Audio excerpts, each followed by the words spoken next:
Hi, I'm Nurse Barb. I'm a women's health nurse practitioner, and this is your daily dose on women's health and your thyroid gland. Your thyroid gland is located here in your neck, and it controls virtually every aspect of your body. It controls how fast your metabolic rate is. It controls your periods, your temperature, if your skin feels dry or moist. It can also control your mood and your energy level, in addition to your appetite and your weight. So this little gland here kind of looks like a butterfly. It controls virtually everything in your life. And unfortunately, about 1 in 8 women will have a thyroid disorder. So thyroid disorders come in 2 basic categories.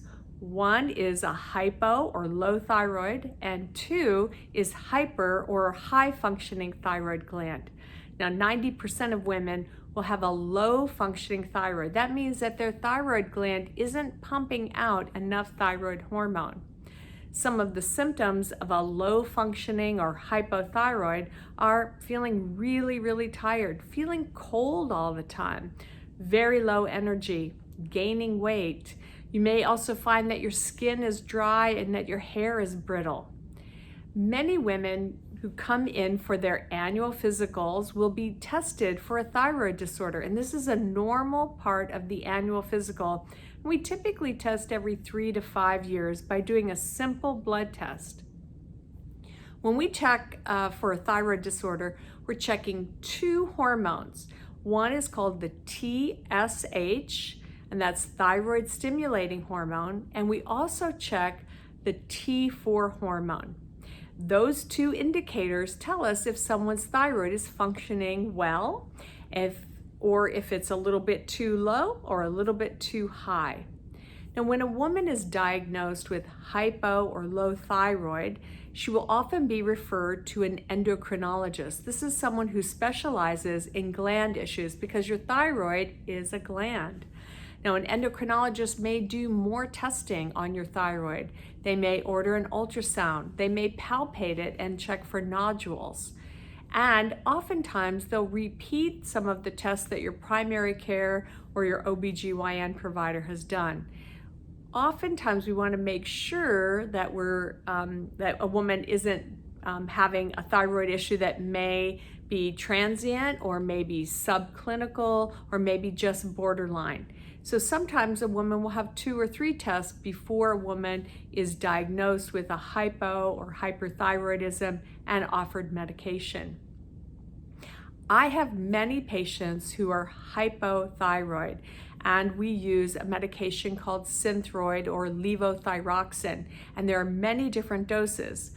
When I start someone on this medication, what I like to do is check back with them in 6, 8 to 12 weeks, and we recheck those thyroid hormone levels so that we can find the ideal level so that a woman isn't too much or too low. It's kind of like Goldilocks. It can't be too little, can't be too much. It's got to be just right. We also want to make sure that she has enough energy, but not too much energy. Because if we're giving them too much thyroid hormone, they may have trouble falling asleep. They may have heart palpitations or feel like they're hot all the time. If we're giving too little thyroid hormone, a woman may still feel very tired. Her skin may be dry. She may feel cold, and she may have some depression.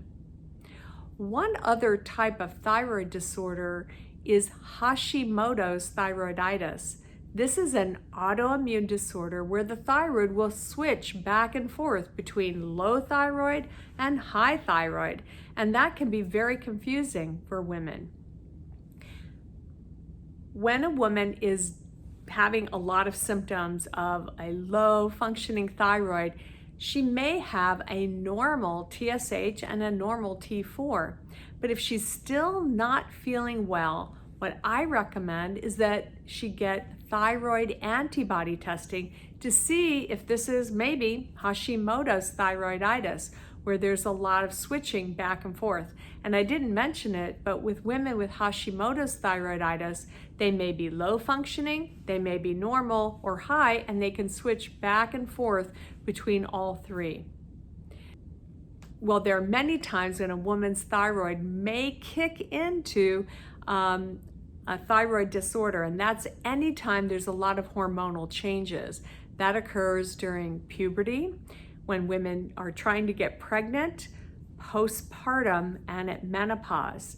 Sometimes we'll see that the thyroid will start functioning improperly or not properly during a pregnancy. So most OBGYN and prenatal providers will check the thyroid to make sure it's working properly during a pregnancy. Because unfortunately, if the thyroid's not functioning properly, it can lead to pregnancy complications or even a miscarriage. I've had many patients who are hypo or low thyroid, and this wasn't discovered until after they delivered their baby. And some of these ladies did develop postpartum depression. So there is a correlation between having a low functioning thyroid and postpartum depression. So if that's something that you've either been dealing with in the past or currently dealing with, do ask your provider to do those thyroid tests. And if your TSH and your T4 levels are normal, but you're still feeling like there could be something wrong, do ask for the thyroid antibody testing. And you can always get a second opinion from an endocrinologist, and that's a gland specialist. Well, what about hyperthyroidism? This is when someone feels like they're running on 6 to 8 cups of coffee a day. They have very high energy levels. They feel really warm all the time. They may have trouble falling asleep. They may feel some heart palpitations. When the thyroid is over functioning, it's sending out way too much thyroid hormone, and that can cause a lot of issues for women. Although many people like that feeling and they get a lot done, it's not very safe for your heart or for your body for your thyroid to be over functioning. If that's the case, if that's what you're dealing with, do talk to an endocrinologist about various treatments that would be right for you. Sometimes this can be treated with medication. Sometimes it's treated with a minor surgical procedure. And sometimes it's treated with radiation to help that thyroid not be over functioning. Now, in menopause, many patients will start to notice some other issues that may mimic or look just like a thyroid condition. They may start to get some hot flashes or night sweats. And so that's why it's very important that if you're thinking that you're having some of these symptoms, is it menopause or is it a thyroid condition? It's important to get those hormone levels tested. Likewise, if you're a teenage woman or you have a teenage daughter and periods are super irregular, or a woman's not having her period for more than 3 or 6 months, it's really important to get that thyroid level checked because that may be the cause. I hope this has helped give you a little bit more information about your thyroid gland. Remember, it's right here in your neck. It's shaped a little bit like a butterfly. It controls various aspects of your life, from your appetite to your moods, to how much energy you have, whether you feel hot or cold, whether your skin feels dry or moist, and whether your hair is nice and silky or it's a little brittle. As always, you can go to my blog, nursebarb.com, for more information. And if you like these videos, I hope you'll like them and subscribe so that I can keep bringing you more. Take care and be well.